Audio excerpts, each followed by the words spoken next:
ಇಂದೇ ಡೌನ್ಲೋಡ್ ಮಾಡಿ ಮತ್ತು ನಿಮ್ಮ ನೆಚ್ಚಿನ ಶೋಗಳನ್ನು ಆನಂದಿಸಿ.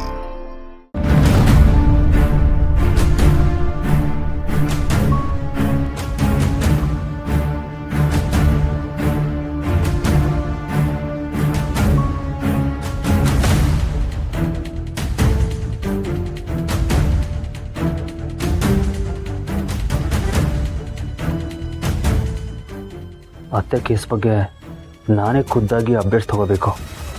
ಒಂದು ವೇಳೆ ಲಾಕ್ ಆಗ್ತೀನಿ ಅಂತ ಗೊತ್ತಾಗ್ಬಿಟ್ರೆ ಎಸ್ಕೇಪ್ ಆಗೋದಕ್ಕೆ ಬೇರೆ ದಾರಿ ಹುಡುಕ್ಬೋದು.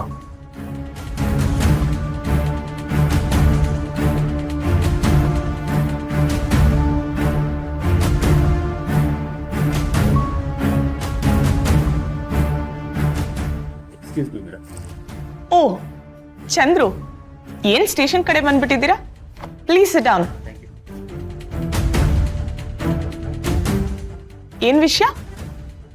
ಅದೇ ಮೇಡಮ್, ನಮ್ಮ ಅತ್ತೆ ಕೊಲೆ ಕೇಸ್ ಇನ್ವೆಸ್ಟಿಗೇಷನ್ ಇಲ್ಲಿ ತನಕ ಬಂತು ಅಂತ ತಿಳ್ಕೊಳ್ಳೋಣ ಅಂತ ಬಂದೆ. ಕೊಲೆಗಾರ ತುಂಬಾ ಬುದ್ಧಿವಂತಿಕೆಯಿಂದ ಪ್ಲೇ ಮಾಡಿದಾನೆ. ಅದಕ್ಕೆ ರಾಜ ಹುಲಿ ಗುರಿ ಇಟ್ಟಾಗ್ಲೇ ಇವನ್ ಫೈರ್ ಮಾಡಿದಾನೆ.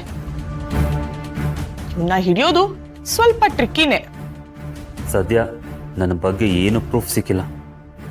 ಸಿಗೋಷ್ಟರಲ್ಲಿ ಕೇಸ್ನ ಟರ್ನ್ ಮಾಡಿಬಿಡ್ಬೇಕು. ಲಾಯರ್ ಆಗಿ ನಿಮ್ ಕಡೆಯಿಂದ ಏನಾದ್ರೂ ಇನ್ಪುಟ್ಸ್ ಇದ್ರೆ ಕೊಡಿ. May be it could help us. Sure madam. Madam, ಏನೇ ಕ್ಲೂ ಸಿಕ್ಕಿ ಕೇಸ್ ಮೂವ್ ಆದರೆ ದಯವಿಟ್ಟು ನನಗೆ ತಿಳಿಸಿ ಮೇಡಮ್. ನಮ್ಮ ಅತ್ತೆಗೆ ಅನ್ಯಾಯ ಮಾಡಿದವ್ರಿಗೆ ಆದಷ್ಟು ಬೇಗ ಶಿಕ್ಷೆ ಆಗಬೇಕು. ಸರಿ ಮೇಡಮ್, ನಾನು ಬರ್ತೀನಿ. ಓಕೆ.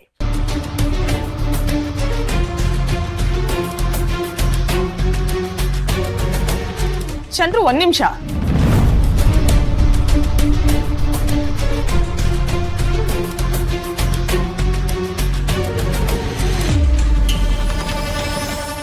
ನಿಮ್ ಅತ್ತೆ ಬಗ್ಗೆ ನಿಮ್ಗಿರೋ ಕನ್ಸರ್ನ್ ನೋಡಿ ತುಂಬಾ ಖುಷಿ ಆಯ್ತು.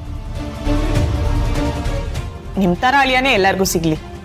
ನಿಮ್ ಅತ್ತೆನ್ ಕೊಂದ್ ಕೊಲೆಗಾರನ್ನ ಆದಷ್ಟು ಬೇಗ ನಾನು ಹಿಡಿತೀನಿ.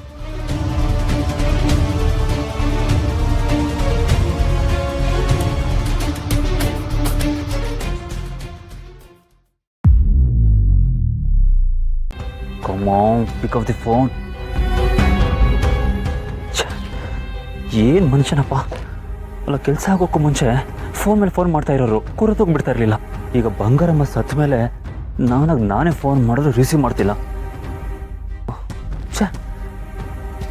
ಓ, ಯಾವುದೋ ಪರಿಸ್ಥಿತಿ ಕಟ್ಟಿಬಿದ್ದು ನಮ್ಮ ಮತ್ತೆನ ನಾನೇ ಶೂಟ್ ಮಾಡೋ ಹಾಗಾಗೋಯ್ತು.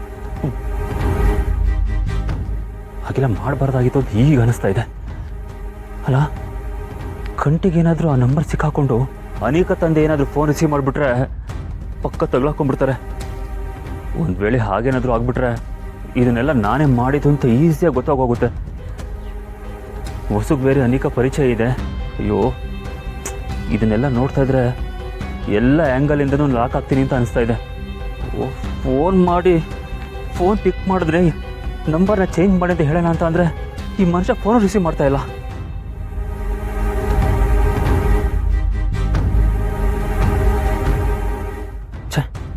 ಅಟ್ಲೀಸ್ಟ್ ಫೋನ್ ಪಿಕ್ ಮಾಡಿದ್ರೆ ಆ ನಂಬರ್ನ ರಿಸೀವ್ ಮಾಡಬೇಡಿ, ನಂಬರ್ ಚೇಂಜ್ ಮಾಡಿ ಅಂತ ಹೇಳ್ಬೋದು. ಅದನ್ನು ಹೇಳು ಅಂತ ಅಂದರೂ ಫೋನ್ ರಿಸೀವ್ ಮಾಡ್ತಾ ಇಲ್ಲ. ಹಲೋ. ಓ ಶಿಟ್. ಅಯ್ಯೋ ದೇವ್ರೆ. ಹಾಂ ಸ್ನೇಹ.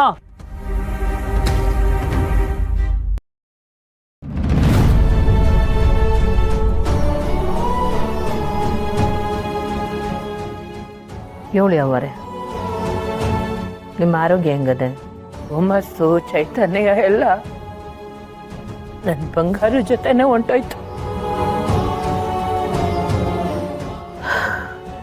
ಪಾಪಿ ಜೀವ ಹೋಗೋವರೆಗೂ ಕಾಲ ತಳಬೇಕಲ್ಲ, ಅದಕ್ಕೆ ಬದುಕಿವ್ನಿ. ಅಂತಕ್ಕೆ ಬರೋಣ ಅನ್ಕೊಂಡೆ ಅವರೇ, ಅದು ಯಾಕೋ ಯಾವುದಕ್ಕೂ ಮನಸ್ಸೇ ಗೊತ್ತಾ ಇಲ್ಲ. ನೀನು ಇಲ್ಲಿಗೆ ಬರ್ದೇ ಹೋದ್ರೂ ಪರವಾಗಿಲ್ಲ ಪುಟ್ಟಕ್ಕ, ಆದರೆ ನಿನ್ನ ದಾರಿನ ನೀನು ಬದಲಾಯಿಸ್ಬೇಡ. ನೀನು ಬಂಗಾರಿಗೆ ಗೆಳತಿ ಮಾತ್ರ ಅಲ್ಲ, ತಪ್ಪು ದಾರಿಲಿ ನಡೆಯೋರಿಗೆ, ಕೈ ತಪ್ಪಿ ಹೋಗೋರಿಗೆ ಸರಿ ದಾರಿ ತೋರಿಸೋ ಕರುಣಾಮಯಿ ನೀನು. ಕುಂಬಾರ ಮಡಕೆ ಹೊಡಿಬಾರ್ದು, ರಾಜ ರಾಜ್ಯನ ಬಿಡಬಾರ್ದು. ಗೆಳತಿ ಸತ್ರು ಅಂತ ನೀನು ನಿನ್ನತನನ ಮರಿಬಾರ್ದು. ದೊರೆಗೆ ಬುದ್ಧಿ ಹೇಳಿ ಮನೆತನ ಮಡದಿ ಸಂಸಾರನ ಸರಿ ಮಾಡೋದ್ ಬಿಟ್ಟು ನೀನು ಅವನ ಜೊತೆಗೆ ಸೇರಿ ಸೇಡಿಗೆ ಸೇಡು ಅಂತಿದ್ಯಲ್ಲ, ಇದು ಸರಿನಾ? ಏನ್ ಮಾಡೋದು ಅವರೇ, ಈಡ್ ದಿನ ಬರೀ ಸಹಿಸ್ಕೊಂಡಿದ್ದೇ ಆಯ್ತು. ಸತ್ತು ಮಣ್ಣು ಸೇರಕ್ ಮುಂಚೆ ಹೊಸ ಜವಾಬ್ದಾರಿಗಳವೆ, ಅದನ್ನ ಮಾಡಿ ಮುಗಿಸ್ಲೇಬೇಕು. ಅವ್ರು ಕೊಂದಿರೋದು ನನ್ನ ಜೀವಕ್ಕೆ ಜೀವ ಆಗಿದ್ದ ನಮ್ಮಮ್ಮವ್ರನ್ನ. ಇದನ್ನು ಸಹಿಸ್ಕೊಳ್ಳೋ ಶಕ್ತಿ ತ್ರಾಣ ನಂಗಿಲ್ಲ ಅವರೇ. ನೀನೇ ಹಿಂಗೆ ಹೇಳಿದ್ರೆ ಹೆಂಗೆ ಪುಟ್ಟಕ್ಕ? ಸಾಯಂಕಾಲದಾಗೂ ಶೋಕದಾಗೆ ಮುಳುಗ್ಬೇಕಾ? ದೊರೆ ನಮ್ಮ ಕೈ ಬಿಟ್ಟೋದ್ರೆ ನಮಗೆಲ್ಲ ದಿಕ್ಕು ಯಾರು ಪುಟ್ಟಕ್ಕ? ಯೋಚನೆ ಮಾಡಬೇಡಿ ಅವ್ವಾರೆ. ಅಂಥ ಸಂದರ್ಭ ಏನಾರ ಬಂದರೆ ನನ್ನ ತಲೆನ ಆಡ ಇಡ್ತೀನಿ ಹೊರತು ನಮ್ಮ ಸಿರಿಗೇನು ಆಗಕ್ಕೆ ಬಿಡಕ್ಕಿಲ್ಲ. ಜೈಲಿಗೆ ಬೇಕಾರೆ ನಾನು ಹೋಯ್ತೀನಿ ಹೊರತು ಸಿರಿನ ಸಿಕ್ಕಾಕ್ಸಕ್ಕಿಲ್ಲ. ನನಗೆ ದೊರೆ ಬೇರೆ ಅಲ್ಲ, ನೀನು ಬೇರೆ ಅಲ್ಲ. ನೀವಿಬ್ರು ಎರಡೂ ಮನೆಗೆ ಕಣ್ಗಳೇ. ಯಾವುದಕ್ಕೆ ನೋವಾದರೂ ನಮಗೆ ಅಳು ಪುಟ್ಟಕ್ಕ. ನೀವು ಏನೇ ಹೇಳಿದ್ರು ನನ್ನ ದಾರಿ ಬದಲಾಗಕ್ಕಿಲ್ಲ ಅವ್ವಾರೆ. ಅನ್ಯಾಯವಾಗಿ ಒಂದು ಜೀವನ ತೆಗೆದವ್ರೆ, ಆ ಜೀವಕ್ಕೆ ನ್ಯಾಯ ಕೊಡಿಸ್ಲೇಬೇಕು. ತಪ್ಪಿತಸ್ಥರಿಗೆ ಶಿಕ್ಷೆ ಆಗಲೇಬೇಕು. ದಯವಿಟ್ಟು ನನ್ನ ಕ್ಷಮಿಸ್ಬಿಡಿ. ಈ ಇಸಿದಾಗೆ ನನ್ನ ತೀರ್ಮಾನ ದೃಢವಾಗಿ ಅದೇ. ಫೋನ್ ಮಾಡಿರ್ತೀನಿ, ಬೇಸರ ಮಾಡ್ಕೋಬೇಡಿ.